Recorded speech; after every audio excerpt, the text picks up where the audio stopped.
All right, everyone, we're back to my music podcast, the Felix Martua Series, with me, music journalist Felix Martua. Right next to me is the one and only, the future of jazz, R&B, soul music, Stacey Ryan. How you doing? I'm doing so good. How are you doing? Great. Amazing. So we're just going to have like a very chill conversation for maybe around a minute. Easy. And let's start with, okay, I get that you may have been given this question like a million times. This person, what does it feel like to return to Indonesia and greet your fans again, especially at this year's Java Jazz Festival? Honestly, I was so excited to come back to Jakarta because the first time I went, I didn't really know what to expect. I had never been to this country before, but I knew that I had a lot of fans here and that they were loving Falling Alone. So I had that preconceived notion. And then I went to Jakarta for the first time, had an amazing experience. So I kind of knew what to expect coming back. But this time has definitely been different in that people, I think, maybe like recognize and know me more. Like in my hotel, people are coming out like pictures and saying how excited they are to see me. There's a Java Jazz thing billboard. on the billboard. Sorry. I'm just like, yeah, I'm playing. So I think it's just very like heartwarming to see like these people that gave so much love and support, not only to Fall in Love like the song, but like me as an artist, seeing them like face to face and like having them tell me like how much my music means to them and how much they can relate to it. And I mean, just Jakarta, like it's always hot. You're never cold. I hate being cold. Really? So I really like Jakarta for that. Are you sure you're Canadian? You know what? Sometimes I doubt it because I never got used to the cold ever. That's why I moved to LA. Wow. Because it's cold there right now. Yeah. But it's like 16 degrees and cloudy. It's cold.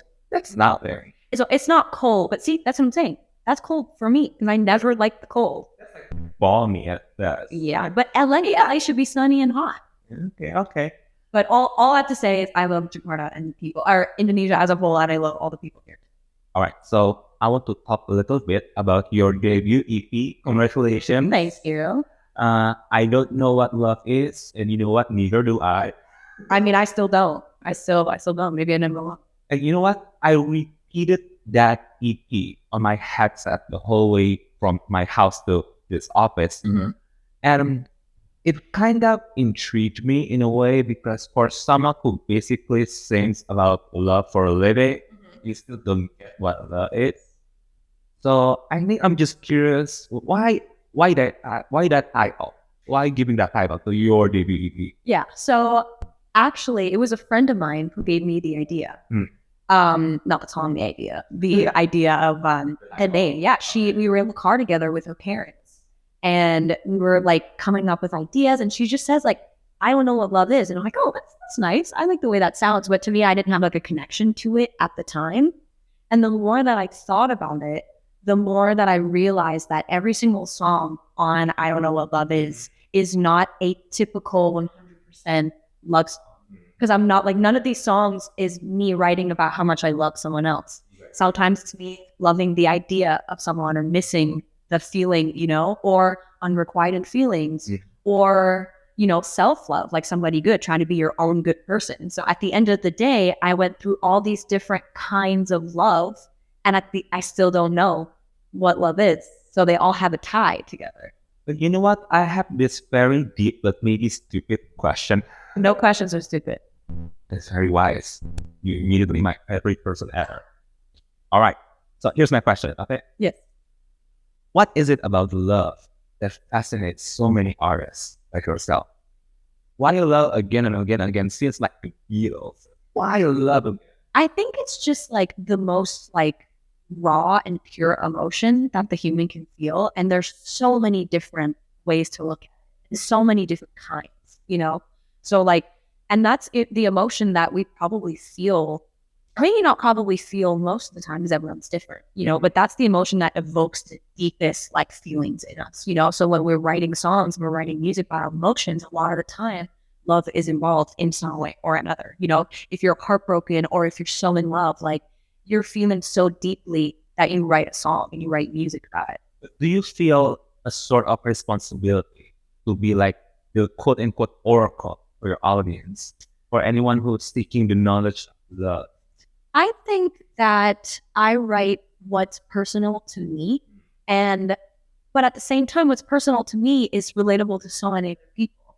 So I think being authentic and writing about what feels most genuine to you is what makes your music seem the most like, like everyone can relate and everyone listens. And I felt that way too, because we are all very similar, humans, like we all feel the same things in our lifetime. So I think being a musician and an artist and a songwriter, I do have a voice to say those things and have other people relate. But, we're all just very similar at the end of the day. Let's talk about the sound of this EP. Obviously, we have been through some weird times, right? I mean, some of the strangest times in humanity. And I don't think I exaggerate when I said those things. And here we are, and it seems like the younger people, especially, are now into jazz music, R&B music, soul music. Like, I remember it was just like yesterday, people were all about EM, right? Anything electric. And somehow, like, people like you, like Samara Joy, like John Baptiste, they are the new rock stars now. And personally, I still don't get it. What did I miss here? But at least from your point of view, now that you've met so many people and if you have so many audiences, what is going on right now, music trend-wise? So I think it's kind of like all things like fashion and music, everything comes back around, Yeah. Jazz kind of was a very important thing because jazz inspired so many other kinds of music. And, jazz was kind of like the base, of like a lot of different musical styles. And then it evolved and then, got EDM. But EDM, after you trickle all the way back down, came from jazz. If you want to simplify it, it's not that simple. Exactly. But, and I think people are just kind of realizing that jazz is not just one thing, like elevator music. I think they're learning that it can be so many different ways. It can be mixed with another genre, like what I do. Like I mix pop and jazz and put them together. And so it's not just one thing, and I think they always, or a lot of people in our generation had that idea or that like preconceived notion that jazz was just like things that old people listen to and they never got into it because like, why would you? You're like, oh, my grandpa listened to that. I don't listen to that. I don't listen to it. But I think now with people like Samara Joy, Jill Baptiste, me, Leve, like we're all putting jazz in our music in different ways. Like Samara Joy is so classic jazz, it's like, I miss that sound, like that hasn't been around for a while, and especially this mainstream. And I'm so glad that jazz is finally getting like its spotlight because for so many years, when the 80s came and like you're saying, like the 80s pop and then the 2000s EDM, like I feel like it kind of just got lost in the sauce, sort of. And it was always, jazz is always kind of there, it's so prevalent in R&B, funk, all those things. But to have its comeback now, especially, I think young people are just like realizing that it's not what they thought that it was, All right. Not trying to make you feel nervous or anything, but nowadays when people think of jazz, usually two names, Samara Joy and Stacey Ryan. Do you feel that pressure? Like, oh man, okay, so I'm at the forefront now. I've got to keep going. Otherwise, you know what? No one will ever follow me behind, right? I think that because jazz is so like ingrained in my like soul, it's never gonna feel like pressure to me to try to like put jazz in the forefront because it's always there. Like it's there whether I even think about it or not. So, but I mean, being one of the people that's trying to bring it back, I think it's more so like an honor almost because I finally get to like show people that jazz is so truly amazing, and I'm doing it in a different way than Samara Joy. Like I'm fusing it pop, fusing it R&B, like I'm mixing all these different things. But jazz is always behind everything that I do. So it's never going to feel like, oh, I didn't put enough jazz into that song. Or I put too much into this song because like I'm just making what's true to me. And what's true to me is jazz a lot of the time. So when I first listened to your EP, I Don't Know What Love Is, I was surprised because production-wise, it's so simple, right? It's so simple, but it's so fresh. And I wondered, why does this sound feel so fresh to me? Because it has been a while as we had this kind of record, which again, it boggles me. And I came to think like, is this what's missing right now in the global music scene? But at least like that's my opinion. But in your opinion, right now at this very moment, what is the missing? I mean, so much, so much, but also like stuff again is coming back, like Right. jazz used to be missing a lot, at least in my opinion, and now it's making its way. Like so many now musicians are adding jazz in some way or another into the music. Like I'm not that I ever was the only person doing it. But now like I have this whole group of amazing musicians and artists who are utilizing jazz. And I think that's an amazing thing because it went unappreciated for so long. And to bring back your other question about how the album sounds fresh, but it's so simple, I think there's so many hidden layers in these songs. And because at the end of the day, we want to put jazz in these songs, but we also want to make it sound like a pop song that could be on the radio. Exactly. So we don't want to make it too overcomplicated because that's when I think people tend to be like, oh, I don't want to listen to it. It's too complicated. I won't get it. Do you agree with the purists might say, you know what, jazz music does not belong in radio, does not belong on the charts. No. You're not jazz enough.